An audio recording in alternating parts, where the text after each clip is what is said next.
Konami Studios. Juggernaut, Issue 2. I surprisingly enjoyed this book. I was very hesitant on the first issue, just because, do we really need a Juggernaut book? Like, did anybody really want to know what was going on with him in terms of the Dawn of X stuff and why he wasn't allowed on the island? But we got it, and it was okay. So last issue, our girl D-Cell wanted our boy Cain to go fight the Hulk, and that's pretty much how we set up this issue. He is beating up the Hulk when we first start the book.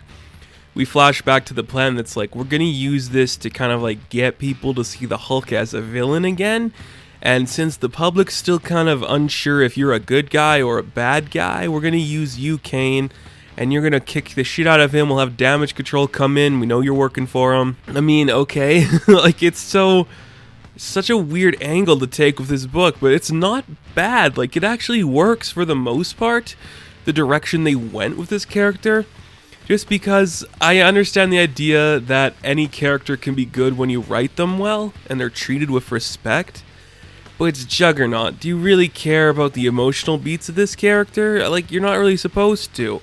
So the fact that we're actually trying to make him likable here, I'm on board for it. We get a couple of flashbacks to some stuff that have happened in the past. Like, one of them was when he discovers the new suit. He's kind of rummaging through these tombs and he's with this guy and they are discovering like the armor of this old god. It was like Crypto or something like that.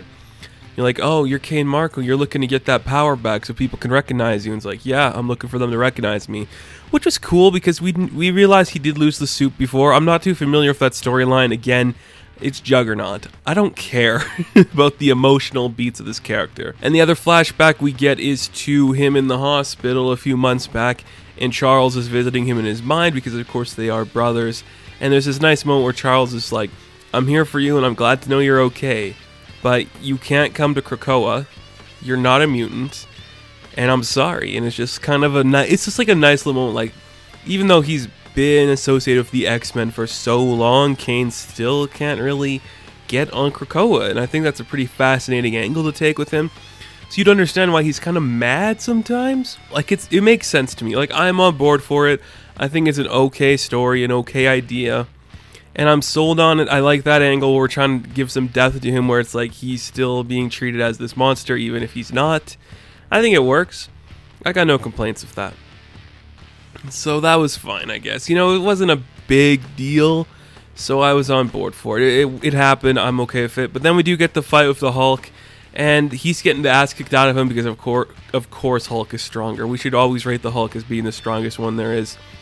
And the only reason they're able to get the upper hand is because D-Cell uses her powers of decelerating, I guess, what did she say, decelerating material or just life or something around her to the point where the Hulk can barely move. He's so slow. And then Damage Control, Juggernaut, they capture the Hulk, they put him on display, and it becomes this idea that everybody who ever had a grievance with the Hulk can now talk to him directly and like just give, like, say their reasons, you know, just like, you did this to me, you destroyed my crops, my family is dead because of this. And this whole time I'm like, where does this fit into the timeline with Immortal Hulk? Because it's like, okay, we're not really showing some of this other stuff. Like, did you reference Shadow Base, which I'm like, okay, but still, like, not much else really. I do like it too that he just like, okay, you guys done? You done your grieving? Okay.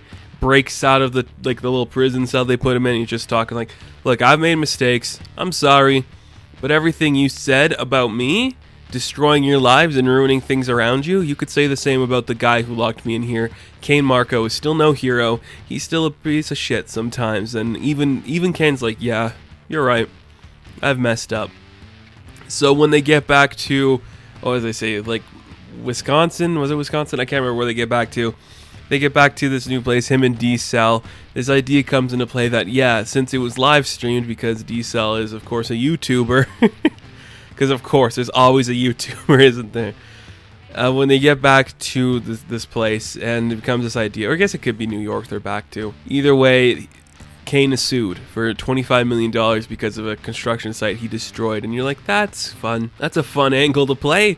Let's see what everybody wants to see from a Juggernaut story, and that's him on trial. And like I said, it's a cool story. It's going in directions you would never expect from a Juggernaut book, and that's to the benefit of the book. I think it really works. At the same time, if you're reading a Juggernaut book, you kind of want the mindless destruction. I like the angle like, oh, he's depressed, he wants to find the armor again, and he's the same as the Hulk. That's cool. But you also want to see, like, there's nothing can stop him, he's an unstoppable force. So, it's a good balance of the mix, I guess, but I still don't think this book is for me. I still don't think it's aimed for me. I think it's a mini-series, and I'll finish it. I think it'll be fun, I guess. I don't really have anything else to say about it. So, Juggernaut issue 2 is a solid read, but overall I am going to give it a 6 out of 10. Now, thank you guys so much for watching this review. Be sure to like and subscribe to the channel. As always, you can check me out on Instagram, Patreon, Twitter, all that good stuff, and I'll catch you in the next one. Have fun, stay safe, good luck.